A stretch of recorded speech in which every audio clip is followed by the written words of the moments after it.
Hello viewers, welcome to my YouTube channel. 2023-24 মাধ্যমিকের ইবিটিএ test paper থেকে আবারও একটা পেজের সলিউশন আজকে তোমাদের জন্য নিয়ে এসেছি। তোমরা যারা পুরনো দেখছো রোজই ভিডিও, তারা নিশ্চয়ই জানো যে কিভাবে আমি পরপর প্রত্যেকটা পেজ সলভ করছি। আর যদি নতুন ভিউয়ার হয়ে থাকো তাহলে অবশ্যই চ্যানেলটাকে সাবস্ক্রাইব করে পাশে থাকা বেল আইকনটা প্রেস করে রাখো, যাতে করে আমি ভিডিও দিলেই তোমাদের কাছে নোটিফিকেশন পৌঁছে যায়। যদি ভিডিওগুলো ভালো লাগে একটু লাইক শেয়ার করে দাও, বন্ধুদের সাথে শেয়ার অবশ্যই করবে। আজ আমি তোমাদের সাথে শেয়ার করব 972 নাম্বার পেজের আনসিনটা। এর আগে যতগুলো পেজ আছে সবগুলো কিন্তু কমপ্লিট হয়ে গেছে, সিন আনসিন গ্রামার রাইটিং সহ। তোমরা আগের ভিডিওগুলো যদি না দেখে থাকো তাহলে এই ভিডিওটার ডিসক্রিপশন বক্স দেখো, সেখানে দেখবে লিঙ্ক দেওয়া আছে প্লেলিস্টের। দেখো আনসিনটা তোমরা 973 নাম্বার পেজে পেয়ে যাবে। প্রথমে আনসিন পড়ে মানে বলবো। New Delhi 24 May 2023। Among the top 25 candidates of UPSC 2022, 14 are women and 11 men. তাহলে কি বলা হয়েছে যে 25টা ক্যান্ডিডেট ছিল, টপ 25 জন যে ক্যান্ডিডেট ছিল ইউপিএসসি 2022-এ, তাদের মধ্যে 14 জন মহিলা, 11 জন পুরুষ। In fact women have taken up 12 of the top 20 slots. প্রথম যে 20 জন যে টপার ছিল তার মধ্যে 12টা সিট মহিলারাই নিয়েছিল। PM Modi congratulated the successful candidates of the Civil Service Exam 2022 and had a word of consolation and encouragement for those who could not clear the prestigious exam. প্রধানমন্ত্রী নরেন্দ্র মোদী যারা সিভিল সার্ভিস 2022-এ ক্র্যাক করেছে তাদেরকে, যারা সফল candidate তাদের জন্য congratulations জানালেন এবং তাদের জন্য, এবং যে যারা পাশ করতে পারেনি তাদের জন্য সান্ত্বনা জানিয়ে বললেন যে এই যে প্রেস্টিজিয়াস যে এক্সাম সেই এক্সামে যারা কোয়ালিফাই করতে পারেনি তারা যেন এনকারেজমেন্ট না ছাড়ে, তাদেরকে আরও বেশি এনকারেজ করলেন যাতে করে পরবর্তীকালে তারা এই পরীক্ষায় পাস করতে পারে। UPSC topper Ishita Kishore exceed the elite requirement examination in her third attempt. UPSC যে টপার হয়েছে এবারে ইশিতা কিশোর, তিনি তার 3 নম্বর প্রচেষ্টায় এই পরীক্ষায় এবারে পাস করলেন। Incidentally she has failed to even clear the prelims stage in her first 2 attempts. প্রথম যে দুবার তিনি ট্রাই করেছিলেন সেই দুবার কিন্তু তিনি প্রিলিমসও পাস করতে পারেনি। It's definitely third time lucky for me. অবশ্যই তৃতীয়বার আমার জন্য লাকি ছিল। সি সেড টিওআই, তিনি টিওআইকে বললেন, I have been a national level football player and was part of the Subrata cup tournament. আমি ন্যাশনাল লেভেলের একজন ফুটবল প্লেয়ার এবং সুব্রত কাপেরও পার্ট হয়েছি, আমি সুব্রত টুর্নামেন্টেও খেলেছি। Being a sports person prepared me to deal with failures right from a young age. যেহেতু আমি একজন স্পোর্টস পার্সন, তাই প্রথম থেকেই বা ছোটবেলা থেকেই হার জিত, বা যেরকম হারটা খেলায় যেরকম হার আছে এরকম জিত আছে, সেই হার জিত আমি প্রথম থেকেই প্রিপেয়ার ছিলাম হারের জন্য। ইসিতা who did her BA honors from Sri Ram College of Commerce here had chosen political science and international relations as her optional subject. Ishita যে বিএ অনার্স নিয়ে পাস করেছে শ্রীরাম কলেজ অফ কমার্স থেকে, সেখানে সে পলিটিক্যাল সায়েন্স এবং international রিলেশনসকে তার optional subject হিসেবে রেখেছিল। She spent 2 years working with Ernst and Young's. 2 বছর তিনি আর্নস্ট অ্যান্ড ইয়াংসে কাজ করেছেন। There was always this sense of duty in me. সেই জন্য আমার মধ্যে সবসময় ডিউটির সেন্স অফ ডিউটি ছিল। Being the daughter of IAF officer, যেহেতু আমি একজন IAF অফিসারের মেয়ে। The corporate job help me evaluate my long term plans and realize my passion for serving the nation by joining the civil service. এই corporate job আমাকে help করেছে আমার যে লং টার্ম যে প্যাশন, সেই প্যাশনটাকে সার্ভ করতে, যাতে করে আমি ভারতের মানে আমাদের দেশের হয়ে কোনো কাজ করতে পারি সিভিল সার্ভিসের মাধ্যমে। সি টোল্ড টিওয়াই, তিনি টিওয়াইকে কথা বললেন। Calling herself a votary of women's empowerment, নিজেকে ওম্যান এম্পাওয়ারমেন্টের একজন ভোটারি হিসেবে বা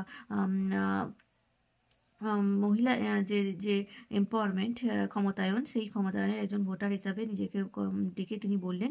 Ishita said she was glad to be leading the 4 women who have topped the civil service examination. তাহলে যে 4 জন মহিলা সিভিল সার্ভিসে টপ করেছে তাদের মধ্যে একজন হতে পেরে তিনি খুবই খুশি। This year asked how she prepared for exam. আচ্ছা, দিস ইয়ারে এই বছরে যারা টপ করেছে তাদের মধ্যে 4 জনের মধ্যে একজন হয়ে তিনি খুশি। Asked how she prepared for exam, Ishita said her journey was tricky but defined by consistency. তাকে যখন জিজ্ঞেস করা হলো যে তিনি কিভাবে পরীক্ষার জন্য প্রস্তুতি নিয়েছেন, তখন ঈশিতা বললেন যে তার জার্নিটা খুবই ট্রিকি, কিন্তু তিনি সেটা খুবই ধারাবাহিকতার সাথে বর্ণনা দিলেন। I studied for 8-9 hours but also did not lose বা out on my social life. আমি সারাদিনে 8-9 ঘন্টা পড়তাম, কিন্তু কখনোই আমার সামাজিক যে জীবন সেটাকে আমি হারিয়ে ফেলিনি। I prepared while taking time out of trips with friends and attending family weddings. আমি তো প্রিপারেশন তো নিচ্ছিলামই, তার সাথে সাথে যখনই আমি বন্ধুদের সাথে সময় পেতাম সেখানে তাদের সাথে ঘুরতে যেতাম। ফ্যামিলি যে ওয়েডিং যখন বিয়ে বাড়ি লাগতো তখন সেগুলোও অ্যাটেন্ড করতাম।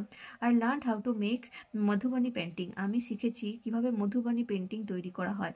All this hobbies helped me with mental resilience and balance in life, she shed.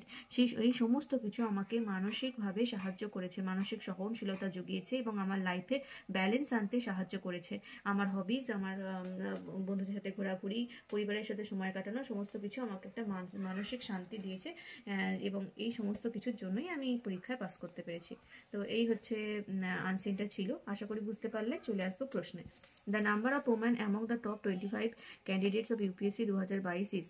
2022-এর যে 25 জন টপ ক্যান্ডিডেট ছিল তাদের মধ্যে মহিলাদের সংখ্যা কত ছিল? 20, 25, 14 না 11? এটা হবে 14, তাহলে option C. Ishita Kishore exceed the elite recruitment in the। Ishita Kishore এই যে পরীক্ষায় সেখানে কি হয়েছিল? ফার্স্ট অ্যাটেম্পটে মানে কত নম্বর অ্যাটেম্পটে পাস করেছিল? First attempt, second attempt, third attempt না ফোর্থ অ্যাটেম্প? থার্ড অ্যাটেম্পটে, কারণ প্রথম দুবার পারেনি, তাহলে অপশন সি। তারপর দেখো, Ishita's father was a or an. ঈশিতার বাবা কে ছিল? ঈশিতার বাবা ছিলেন একজন IAF অফিসার, তাহলে অপশন এ। তারপর এটা দেখো, for the preparation of UPSC exam Ishita studied for.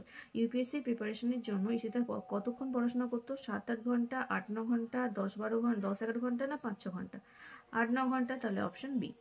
Ishita was national level. Ishita ছিল ন্যাশনাল লেভেলের cricket player, badminton player, volleyball player না স্কুটার প্লেয়ার? ঈশিতা ছিল ন্যাশনাল লেভেলের ফুটবল প্লেয়ার। তাহলে এখানে তো নেই ফুটবল প্লেয়ারটা, না, তো এখানে অপশানটা নেই, সরি, এটা ভুল আছে। তারপরে দেখো, Ishita was engaged with Ernst and Young for. Ishita Ernst and Young এর সাথে কত বছর যুক্ত ছিল? 1 ইয়ার, 2 ইয়ার, 3 ইয়ার, 4 ইয়ার? এটা হয়ে যাবে অপশন বি, 2 ইয়ার। এবারে চলে আসবো ট্রু ফলসে। 1 নম্বর, PM Modi consoled the encouragement and the successful candidates of UPSC 2022।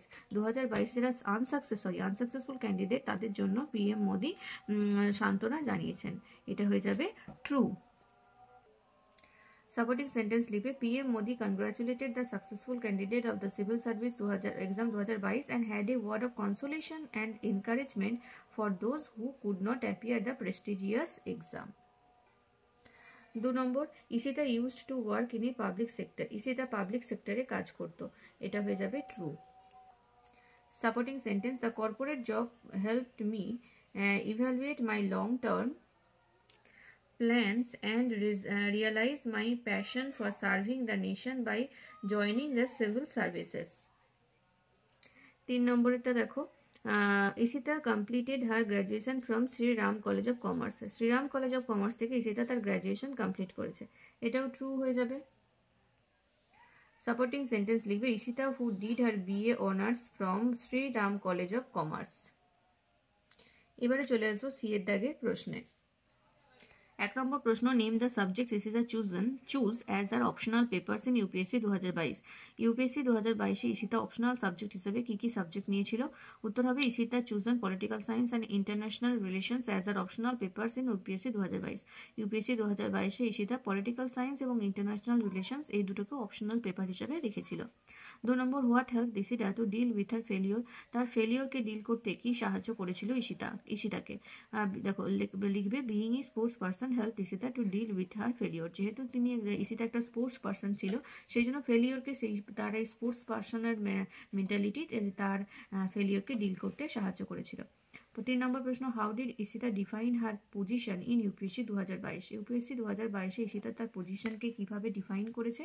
উত্তর হবে, calling herself a votary of women's empowerment, Ishita said she had glad to be leading the 4 women who have topped the civil services exam this year. তাহলে কিভাবে define করেছে ইশিতা? ইশিতা বলেছে যে এই বছর যে 4জন মহিলা ইউপিএসসিতে পাশ করেছে, টপ হয়েছে, তাদের মধ্যে একজন হতে পেরে আমি খুবই খুশি, কারণ আমি আর নিজেকে তিনি কি বলে সম্বোধন করলেন, যে মহিলা ক্ষমতায়নের একজন ভোটার হিসেবে সম্বোধন করলেন।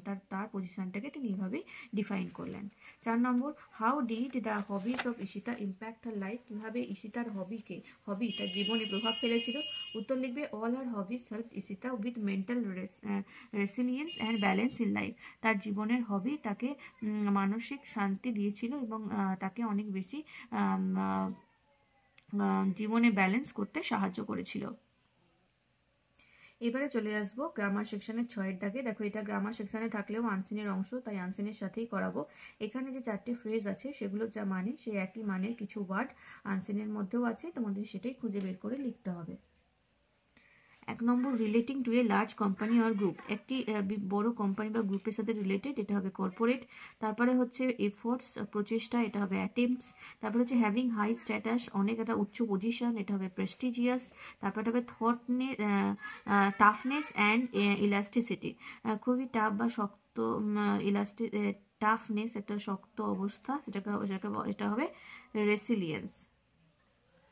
972 নাম্বার পেজের আনসিনটা কমপ্লিট হলো। নেক্সট ভিডিওতে আমি এই পেজে গ্রামার এবং রাইটিং নিয়ে চলে আসবো। তোমরা অবশ্যই চ্যানেলটাকে সাবস্ক্রাইব করে পাশে থাকা বেল আইকন প্রেস করে রাখো। ভিডিওগুলো ভালো লাগলে বন্ধুদের সাথে শেয়ার করো এবং লাইক করো। Thank you.